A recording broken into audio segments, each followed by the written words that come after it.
O ex-primeiro-ministro parte de uma sugestão que lhe foi feita por Vítor Constâncio, ainda nos anos 80, para ler a obra do político e cientista Max Weber. Uma ideia retomada no período em que esteve preso na cadeia de Évora e inspirada também na recente crise europeia.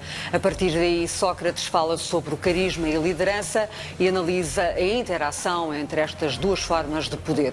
O livro foi esboçado na prisão e depois desenvolvido graças à troca de impressões com vários amigos.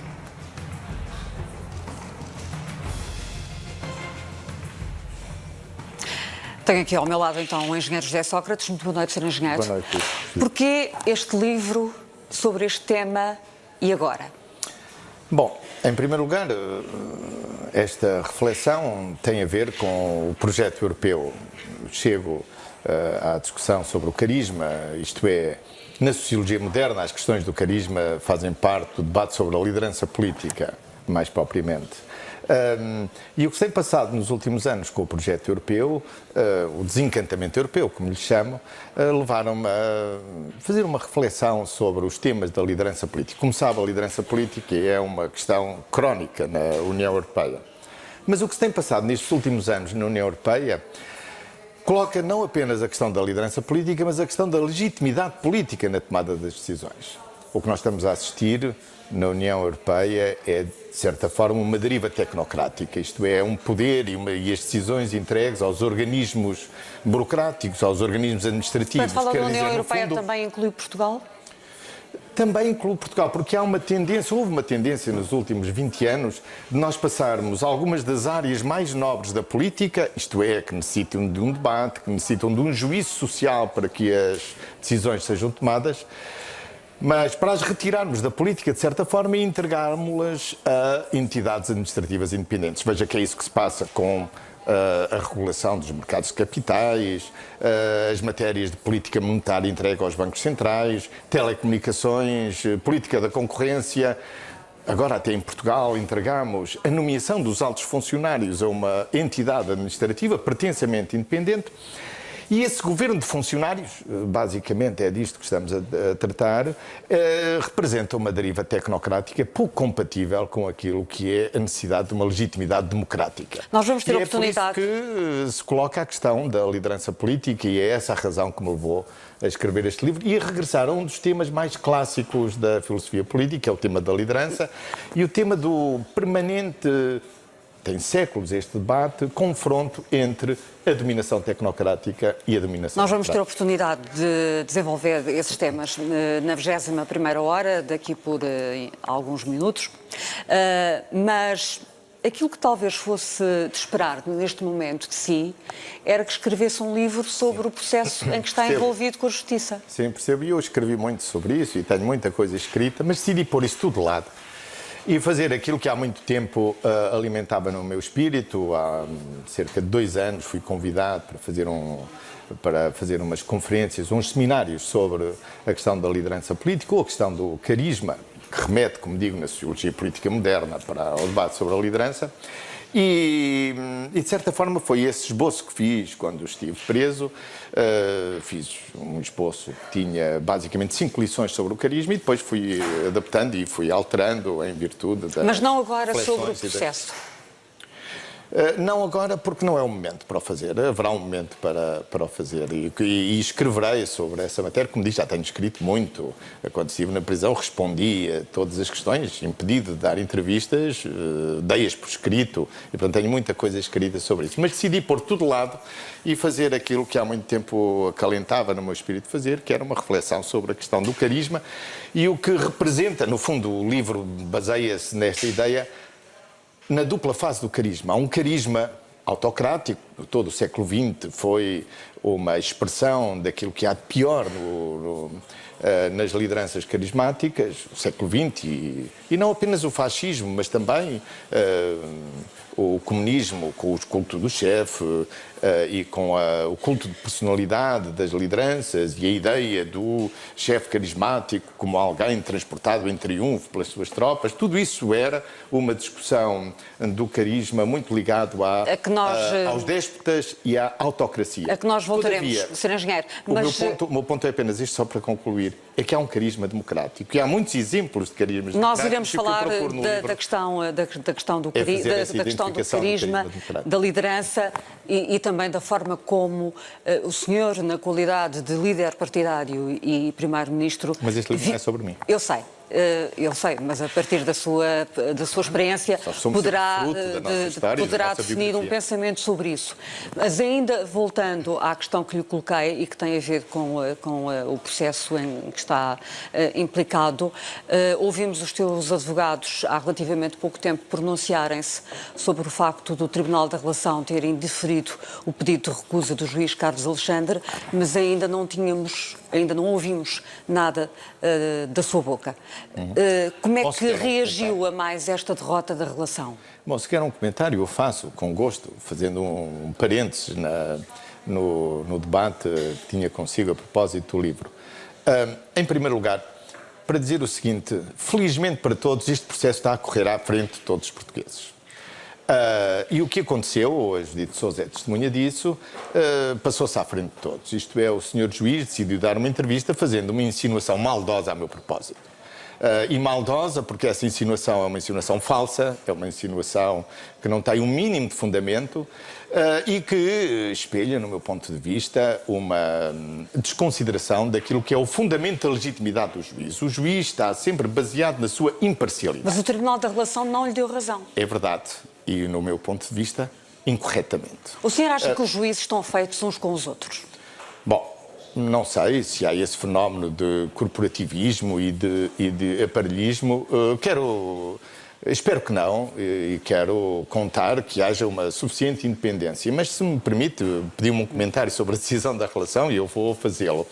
Eu estou em desacordo, porque isto passou-se, como digo, à frente de todos os portugueses e todos os portugueses interpretaram como eu interpretei. Quer dizer, o senhor juiz fez uma insinuação que me demonstra falta de imparcialidade. Isto não é uma questão menor, é uma questão fundamental da justiça. Um juiz, a legitimidade da ação do juiz é a sua imparcialidade, isto é, estar acima das partes, ser árbitro. E o que acontece é que a relação julgou esse caso dizendo, bom, não está provado que o juiz tivesse essa intenção. Bom, passemos por cima da intenção, porque a intenção pouco conta, porque a lei não fala na intenção do juiz. A lei fala do resultado negativo, nocivo para a justiça, um motivo grave e sério, que põe em causa a imagem de imparcialidade da justiça. Todos os portugueses assistiram a isso e, por isso, com a devida vénia, não estou de acordo com os juízes da relação. Mas isso ainda não acabou. Nós reclamamos dessa decisão por motivos formais, porque essa decisão foi julgada na relação como são julgados todos os recursos. Acontece que a questão é uma questão de recusa do juiz, não era um recurso e, portanto, não podia ter sido julgado apenas por 2 juízes, devia ter sido pelo menos por 3. Mas, independentemente disso, para responder à sua pergunta, não estou de acordo. E espera que o seu caso fique definitivamente resolvido, qualquer que seja a decisão, até março? Repare, ainda bem que coloque essa questão, porque a questão não é só o incidente de recusa e da imparcialidade do juiz. A questão principal é esta, que todos os portugueses acompanharam. Detiveram ilegalmente, prenderam abusivamente e injustificadamente e ao fim de 2 anos não apresentam a acusação. Isto é que é o ponto.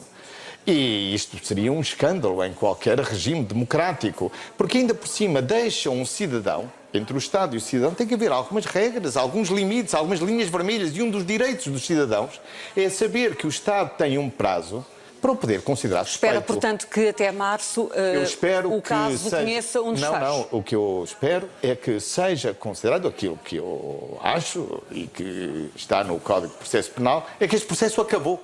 Este processo acabou. E acabou quando a relação, já agora para citar também um acórdão da relação, decretou que o fim do processo acabaria no dia 18 ou 19, já não me recordo bem, de outubro do ano passado. E, portanto, o Ministério Público só tinha uma de 2 possibilidades, ou o superior hierárquico avocava o processo, ou então marcava um novo prazo. Não marcaram prazo nenhum. Deram 3 meses, e depois mais 3 meses, e depois mais 6 meses. Isto não pode acontecer, nem a mim, nem a nenhum cidadão. Portanto, para si o processo acabou. Essa é a minha convicção. O processo acabou. O direito de poder manter alguém como suspeito é um direito limitado, limitado no tempo. Portanto, a ideia que o Ministério Público tem, que pode conduzir um processo penal sem a garantia básica do cidadão, que os cidadãos devem ter, que é o Estado pode-me apontar o dedo, pode considerar-me suspeito, mas só por um período limitado de tempo, é uma ideia básica nas democracias e nos Estados democráticos. Quer dizer, a ideia que podemos apontar o dedo e permanecer com o dedo apontado e permanecermos suspeitos, eternamente suspeitos, é uma ideia de um Estado totalitário e não do Estado democrático. Engenheiro José Sócrates, reencontramos-nos daqui a alguns minutos para regressarmos ao livro. Para regressarmos à questão do carisma e das lideranças. Vamos então retomar a entrevista com o engenheiro José Sócrates. Quando soube que ia escrever este livro, pensei para mim mesma que queria significar o seguinte: eu estou vivo e ando por aqui e não julguem que fico parado, e continuando a minha vida como cidadão com total normalidade. De certa forma, isto passou-lhe pela ideia? Este livro corresponde a um projeto antigo. Tinha há muito tempo esta ideia no meu espírito. Como lhe disse, há 2 anos atrás fui convidado para fazer seminários de mestrado sobre a questão da liderança política, e ocorreu imediatamente a questão do carisma, que faz parte do debate de sociologia política do carisma, e fui alimentando esta ideia de escrever sobre este tema, que é um tema fascinante, porque este conceito do carisma é um conceito que está ali nas margens entre a crença e a razão, e que viveu sempre de um certo enigma, de um certo mistério. É difícil definir o carisma? Sim, é muito difícil, e isso faz parte do seu fascínio, o enigma, a magia, porque a verdade é que o carisma, enquanto conceito, viveu durante 20 séculos, ou 21, vive e ainda é um conceito da teologia, viveu na religião. Inventado por São Paulo. Foi o primeiro que escreveu a palavra carisma, significando graça divina, toque divino, favor de Deus, na escolha de um homem. E os carismas eram vários: o carisma do domínio das línguas, o carisma da profecia. Mas a verdade é que no início do século XX, o Max Weber transportou para a sociologia e, portanto, para a política. Importou para a política, mas mantendo sempre uma certa ambiguidade, caracterizando a legitimidade carismática como uma forma de legitimidade que consiste na confiança nas qualidades extraordinárias do personagem. A verdade é que hoje, desculpe, nós, para olharmos para o carisma enquanto reflexão da ciência política, nós temos que nos desembaraçar de tudo o que tem a ver com o sobrenatural, com o mágico, com o divino. E temos que olhar para a prática, para a realidade. Temos que fazer 2 coisas, é o que eu procuro fazer. Em primeiro lugar, o debate do livro é este. O carisma tem uma dupla face. Há um carisma autoritário, que é o carisma clássico, o carisma do líder autoritário. Toda a discussão na Europa no início do século XX foi muito centrado no autoritarismo do chefe, e isso conduziu aos fascismos e ao culto do chefe. E outras formas de totalitarismo. Tudo regimes autoritários. Mas a verdade é que há um carisma democrático, e é isso que procuro dizer no livro, porque também temos muitos exemplos de líderes carismáticos que aprofundaram a democracia. É preciso, portanto, identificarmos o que é o carisma democrático e o que não é o carisma democrático. Engenheiro José Sócrates, independentemente do estudo que fez e das reflexões, que são muitas, que apresenta no seu livro sobre o cientista político Max Weber. O cientista político, esse é um livro, repare. Não me deixou acabar a pergunta. Até que ponto a sua experiência e a sua vivência como dirigente político, que foi, quer como secretário-geral do PS, quer como primeiro-ministro, influenciam as suas reflexões que constam deste livro? Nós somos produto também da nossa própria biografia. E influenciam neste sentido. Essa é uma das razões porque chego a este tema também. Porque eu faço parte de uma geração, principalmente uma geração da esquerda democrática, que sempre achou que havia um caminho na política que conduziria à discussão racional sobre as diferentes questões, que dispensasse a questão pessoal. Quer dizer, a política vista como uma atividade de discussão de programas, de medidas, de ideias, mas que pudesse até pôr de lado a questão pessoal. Bom, chego ao fim e depois desta experiência política toda que tenho, para dizer o seguinte: há algo de irredutivelmente pessoal na política, algo de irredutivelmente emocional na política. E isso aconteceu consigo? Não só comigo, Reconhece? como vejo o fenómeno político como algo que é feito por pessoas. E aqueles que julgam que a razão nos iria conduzir a uma discussão um pouco abstrata sobre programas estavam enganados. Mas Quer dizer, há as qualidades mas há pessoais.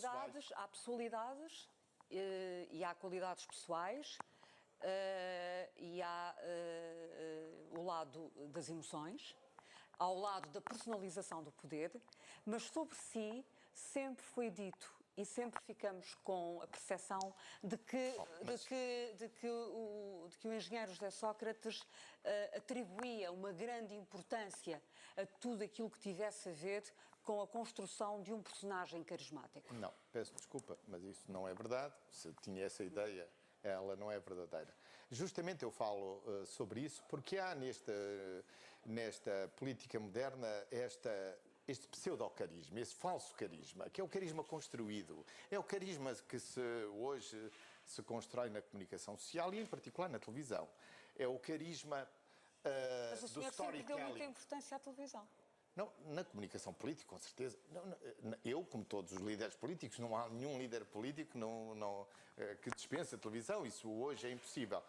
Mas há um aspecto no carisma que é o falso carisma. Isto é, a ideia que se pode construir um personagem com base nas técnicas do storytelling, da narrativa sobre si próprio, de valorizar este ângulo para apresentar o personagem como personagem carismático. Tudo isso é falso. Ou melhor, quando as pessoas percebem que isso é falso, isso cai no ridículo. A verdade é que o carisma não tem a ver com a forma, o carisma não tem a ver com a beleza da forma, com o stage presence, com a presença na televisão. O carisma tem a ver, talvez, com a beleza da coragem, com alguns momentos muito significativos. Eu cito aí alguns, para dar um exemplo. Uma coisa que sempre me impressionou, e é, aliás, uma das citações do Max Weber, nessa famosa conferência Política como Convicção, que para português está traduzido como Político e o Cientista, que eu li nos anos 80, foi a primeira vez que eu li Max Weber, mas o Weber cita o episódio de Lutero. Lutero tinha sido excomungado pelo Papa e é-lhe dada uma última oportunidade. E então fazem uma dieta, uma reunião dos poderes temporais, dos poderes religiosos. Vem o emissário do Papa, está o imperador, e perguntam a Lutero: renegas ou não renegas tudo o que tens aqui escrito? Estão os livros de cima de uma mesa. E ele tem esta frase, que é citada pelo Weber, mas citada também por outros, que não está escrita, mas que muitos transmitiram. Ele diz: aqui chegados, não posso fazer de outra forma. Que Deus me ajude. Não renegou. E esse momento é que faz o carisma ainda hoje de Lutero, um pobre padre que enfrentou toda a hierarquia da Igreja Católica e a venceu. Aliás, Mas hoje em dia o carisma não pode ser dissociado da liderança. Carisma e liderança andam lado a lado. Claro. Aliás, é o O que nós próprio... estamos a falar é da liderança carismática. É o próprio José Sócrates que, na página 28, diz: o debate sobre o carisma é, no essencial, um debate sobre a liderança. Sim. Em que termos é que alia estes dois conceitos? Em primeiro lugar, convém referirmos, para sermos rigorosos, estamos a falar do carisma enquanto conceito da sociologia política e não enquanto conceito da religião. Enquanto conceito religioso é outra coisa. Mas é curioso vermos que ao longo de toda a história do carisma, desde São Paulo até hoje, o carisma de São Paulo sempre foi invocado em todas as cisões, divisões, querelas internas da Igreja. O carisma de São Paulo, o carisma do cristianismo inicial, sempre foi invocado como uma forma de lutar contra a hierarquia da Igreja Católica. Isto é muito curioso. Quer dizer, o carisma sempre teve algo de subversivo, de transformador. E quando o Weber o vai buscar para a sociologia política, traz também essas conotações, essas ligações, um certo uma certa desconfiança dos aparelhos. Há pouco, quando falava quando falo de liderança carismática, basicamente... de liderança carismática, e quando falava há pouco também da crise europeia, que acabou por determinar também algumas das coisas que escreve, está a dizer-nos que não existem hoje em dia lideranças carismáticas na Europa? Não, não estou a dizer isso. Digo uma outra coisa. A falta de liderança na Europa é assunto crónico, não é de agora.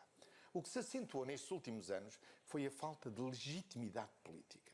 Ora, o carisma é, na sociologia de Max Weber, uma forma de legitimar, isto é, legitimar, esperar que as nossas instruções sejam obedecidas, é o que significa a legitimação, e o Weber dizia, há 3 formas de legitimação, a tradicional, a racional, legal e a carismática. A carismática é mais transformadora, porque é baseada no seguinte, sim, obedeço porque confio nas qualidades extraordinárias do personagem e tal. Portanto, é aquela que a linha é mais pessoal, está mais ligada às qualidades do líder.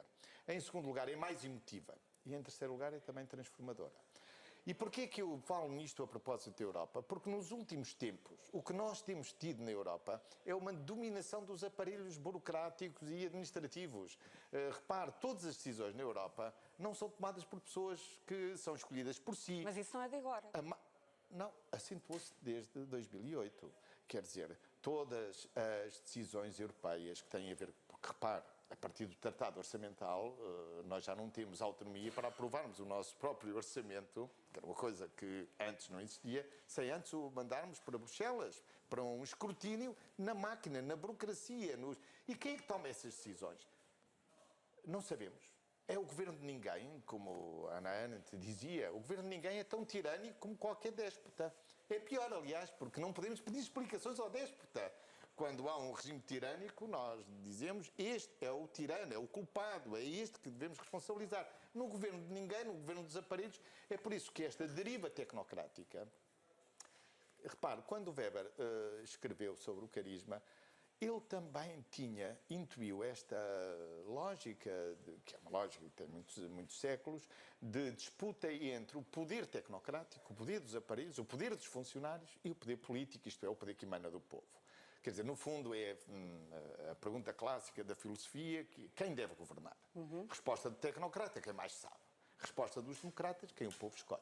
E o problema que nós temos na Europa é que os povos estão cada vez mais limitados naquilo que podem escolher. Quer dizer, quando nós fazemos aqui eleições, nós podemos que cada vez nos é mais dito, a margem de manobra é estreita. Veja, por exemplo, o Tratado Orçamental, só para dar um exemplo. Não, veja, por exemplo, o caso do orçamento, do atual orçamento, que foi apresentado sim, os constrangimentos a Bruxelas. É necessário o aval da Comissão Europeia para que o orçamento passe e esse orçamento está a ser muito criticado mas uma coisa por Bruxelas. Mas isso podia acontecer se fosse elegesse alguém na Europa, se participasse, como nos Estados Unidos. Claro que os Estados têm também os seus orçamentos, muito dependentes da decisão, da vontade e do poder federal. Mas aí escolhem o Presidente, escolhem a Administração Central. Nós aqui não escolhemos ninguém na Europa. E temos lá umas pessoas que se apresentam às vezes na televisão, outras vezes até comunicam apenas por comunicados, por press release. Não sabemos quem é. E isto coloca um problema à democracia. Quer dizer, a maior parte das decisões europeias hoje não tem legitimidade democrática. E o que é lamentável na Europa é nós vermos que este discurso de reivindicação democrática é mais feito às vezes pela extrema-direita do que pela esquerda, que o devia fazer. A esquerda desapareceu na Europa. Não há quem denuncie isto. Desculpa, não podemos continuar a viver assim, dominados por um exército de funcionários. Porquê é que acha que há um declínio dos partidos socialistas europeus? Bom, são várias as razões e explicações. Eu também tenho uma. Repare, eu acho que há um desencantamento europeu com tudo o que aconteceu nos últimos anos. Mas, enfim, ponhamos as coisas mais simplesmente. O que aconteceu nos últimos meses. Veja bem, a França, país dos direitos humanos, apresentou recentemente uma alteração à Constituição que visava banir da cidadania francesa aqueles que o Estado condenasse como terroristas. O banimento é uma pena no Código Penal que já não existia há séculos.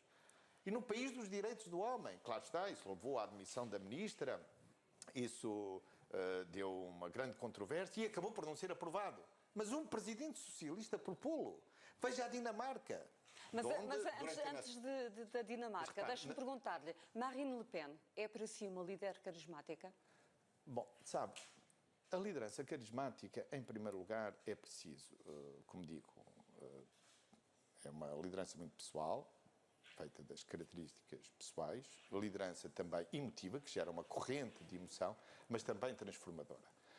E a liderança carismática tem uma dupla face. Uma fase horrível e tenebrosa, que nós vivemos durante o século XX. Já não há dúvida referiu disso, Hitler, Mussolini, tudo isso. Mas tem uma face também que pode ser aproveitada em favor do aprofundamento democrático. Se há alguma coisa posso dizer, porque repara, o carisma também só se vê depois do exercício. Quando fala da Marine Le Pen, eu digo, não sei, mas se houver uma liderança carismática ligada à Marine Le Pen, eu diria que é uma liderança carismática autocrática. Esse é o problema da esquerda europeia, é permitir que o discurso da democracia, da valorização do povo, tem que ser o povo a decidir, seja feito por a propósito da liderança, pessoas que não têm convicções democráticas. A propósito das qualidades inerentes às lideranças carismáticas, António Costa, do seu ponto de vista, é um líder carismático, o nosso primeiro-ministro?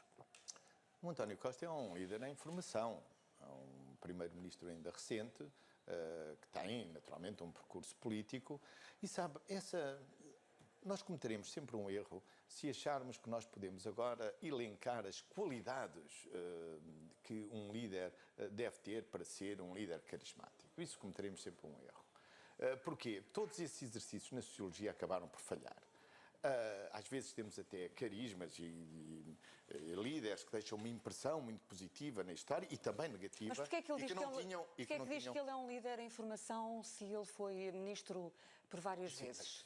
E está na política desde os 14 anos. Está na política desde os 14 anos. Sim, é verdade, mas só agora é líder do partido e só agora está a iniciar as suas funções de primeiro-ministro. Sabe, só no final poderemos ver. Isso vê-se depois. Agora, se me permite, quer dizer, as lideranças carismáticas são também produto, muitas vezes, das crises, porque as pessoas revelam. O carisma é sempre alguma coisa de excepcional, é sempre alguma coisa de imprevisto, de imprevisível, porque o maior adversário do carisma é a rotina, o maior adversário do carisma e o maior é o aliado cotidiano. é a popularidade? Não confundir a popularidade com o carisma. Todos aqueles que confundiram as celebridades com o carisma, porque repare, um dos problemas... Estou a pensar em Marcelo Rebelo de Sousa. Um dos problemas do carisma na sociologia é justamente que ele é hoje em dia utilizado para classificar tudo e nada. Isto é, nós hoje já temos bandas pop, carisma, marca de camisas, marca de t-shirts, tudo é carismático. Tudo que aparece na televisão é carismático, digamos assim. Isso é um gravíssimo erro. Porque colar a ideia da liderança carismática à celebridade e à popularidade é um erro. Mas se perguntei sobre Marcelo Rebelo de Sousa, porque estava a tentar associar a ideia de carisma à popularidade. Não, isso é um erro. Todavia, Marcelo Rebelo de Sousa tem uma forma de se relacionar com os portugueses que é muito diferente do seu antecessor e muito baseada na ideia da proximidade. Se há alguma reflexão sobre estes temas que pode interessar ao professor Marcelo Rebelo de Sousa, é que a vulgaridade, a banalidade, o cotidiano, a rotina, isto é, o excesso, mata qualquer ideia carismática. Está a criticá-lo? Não, estou a dizer-lhe que o excesso de... Está a falar do excesso com que ele aparece na televisão? Acho que isso enfraquece, no espaço aliás, público? Sim, acho que Acha isso enfraquece. que sim? Mas isso, muita gente faz essa observação e ele devia ter isso em atenção. Acha que sim? Acho que sim. Como é que o José Sócrates se vê, olhando o seu passado de primeiro-ministro e de líder partidário, como homem carismático ou não? Bom, em primeiro lugar, este livro não é sobre mim. Eu sei, já o disse. Não é sobre a minha passagem e ninguém pode ser juiz de si próprio. Outros farão esses juízos. Eu não tenho nada a dizer sobre isso. A não ser o seguinte, quer dizer... Todas as lideranças carismáticas, como digo, são lideranças transformadoras. Há na sociologia política, sobre o carisma, um tema recorrente, que é a ideia seguinte: bom, de onde é que nasce o carisma? Nasce das qualidades do líder carismático ou nasce das aspirações, dos anseios da comunidade? A minha resposta para isso é simples: são os dois, e os dois ao mesmo tempo. É por isso que o carisma é sempre breve, o carisma é sempre passageiro, porque convive mal com o tempo. O carisma, para ser extraordinário, tem que ser... não pode durar. Há aquele momento de encontro da comunidade com o que o líder carismático diz. Eu, aliás, a esse propósito, repare, o Fernando Pessoa falava disso, e cito, aliás, um dos mais magníficos poemas do Fernando Pessoa, se chama Tabacaria, quando ele fala do gênio. Gênio, génios que sonham hoje na mansarda e tal, e nenhum deles ouvirá ouvidos de gente. Portanto, você já teve certamente muitos líderes políticos cheios de carisma, cheios de coragem, cheios de qualidades extraordinárias, mas, portanto, não quer falar... nunca encontraram... Mas, portanto, não quer falar de si próprio. Bom, isso faz parte das regras, aliás, de boa educação. Isto é uma reflexão que pretende ser uma reflexão de teoria política, de filosofia política sobre as questões de liderança. Sr. Engenheiro, claro, o tempo como digo, passou a correr. Essa reflexão é uma reflexão que tem em conta também a minha própria experiência política. Como lhe digo, eu durante muitos anos achei que o mais importante era sempre o programa, as ideias. Bom, hoje em dia estou convencido que... Veja os Estados Unidos. Não temos tempo, não temos tempo para... Mas só para lhe fazer esta observação, qual é o tema que está em debate nos Estados Unidos? As pessoas. Sim. O temperamento dos candidatos. É por isso que isto é sempre muito pessoal, é muito mais pessoal do que nós imaginávamos há uns tempos atrás. O tempo voou, o livro é apresentado na próxima sexta-feira, na FIL. Mas eu gostava de, aproveitando a sua presença, de saber qual é a sua opinião sobre o orçamento que foi apresentado para 2017, a forma como o Governo e os partidos que o apoiam estão a conduzir a governação, nomeadamente em questões que têm a ver com o escasso crescimento económico, o aumento da dívida, aumento de impostos. Qual é a sua opinião sobre aquilo que vê à sua volta? Eu não tenho nada de inovador nem de extraordinário a dizer sobre isso, a não ser aquilo que é óbvio. O Governo teve um grande êxito político este ano. E a marca deste orçamento é apenas isto. O Governo conseguiu, neste último ano, fazer aquelas devoluções de rendimentos, estimular a procura interna que era necessário, o que seria de nós... Vocês falam de crescimento muito insuficiente. Sim, o que seria de nós se não tivéssemos estimulado o crescimento interno ou a procura interna? O que seria do país? Mas que cresceu muito pouco. Mas com certeza, como a economia internacional. Mas se tivéssemos seguido uma linha austeritária, seria muito pior. Mas acha que o Governo está no bom caminho? Acho que, portanto, em primeiro lugar, o que se retira deste orçamento é o êxito do Governo. O êxito do Governo que ninguém previa, um êxito que chega à discussão do orçamento com indicadores muito bons do ponto de vista orçamental relativamente ao ano anterior. E também lhe digo uma coisa, sabe? Quer dizer, olhando para a direita política continua a fazer o mesmo discurso que já fazia em 2011. Em 2011, a direita política achou que só podia ir para o poder, derrubando o governo que lá estava e fazendo, como fez, que o país precisasse de ajuda externa. E pensam que estão ainda em 2011 e fazem o mesmo discurso. Ou é o diabo que vem em setembro, ou então temos uma intervenção, ou Bruxelas vai dizer isto e aquilo. Em 2011, a direita política, pela primeira vez no Parlamento, desculpe voltar... Não queria falar de si, mas está a falar de si. Não, bem, sei que me convidou a falar desse episódio histórico, mas 2011. Em 2011 foi chumbado no Parlamento um acordo que tínhamos feito para impedir que o país pedisse ajuda externa. Mas eu estava-lhe a pedir uma opinião sobre os tempos presentes. Aliás, o que foi consigo, eu dei-lhe uma entrevista nessa altura, depois de Judite Sousa ter entrevistado todos os banqueiros que diziam é preciso pedir ajuda externa e rapidamente, e eu disse... Isso vai ser um desastre para o nosso país. E foi. E disse-lhe, isto vai ser por 10 anos. Olha, só passaram 8. Mas ainda estamos a sofrer. Mas o senhor teve mesmo que pedir a ajuda externa, porque não, acabou por não ter outra saída. Não, não foi por isso. Foi porque a direita chumbou o acordo que eu tinha feito. E pela primeira vez no Parlamento chumbou o acordo que eu tinha feito com o Banco Central Europeu, com a Comissão Europeia. Mas em síntese, peço que uma resposta muito breve. Pronto, é que essas interpretações são muito como socialista, como militante do Partido Socialista, embora estando fora do inner círculo do poder, acha que o atual sentido da governação vai há duas coisas que me agradam, no caminho correto. Já disse isto. Em primeiro lugar, agrada muito esta transformação da esquerda política, agrada muito. Vejo hoje com uma nova postura e uma nova atenção às questões da governação por parte do Bloco de Esquerda e por parte do Partido Comunista. Isso é uma grande novidade. Se há alguma observação crítica que se pode fazer do ponto de vista da esquerda a este orçamento é que devíamos ter mais investimento público.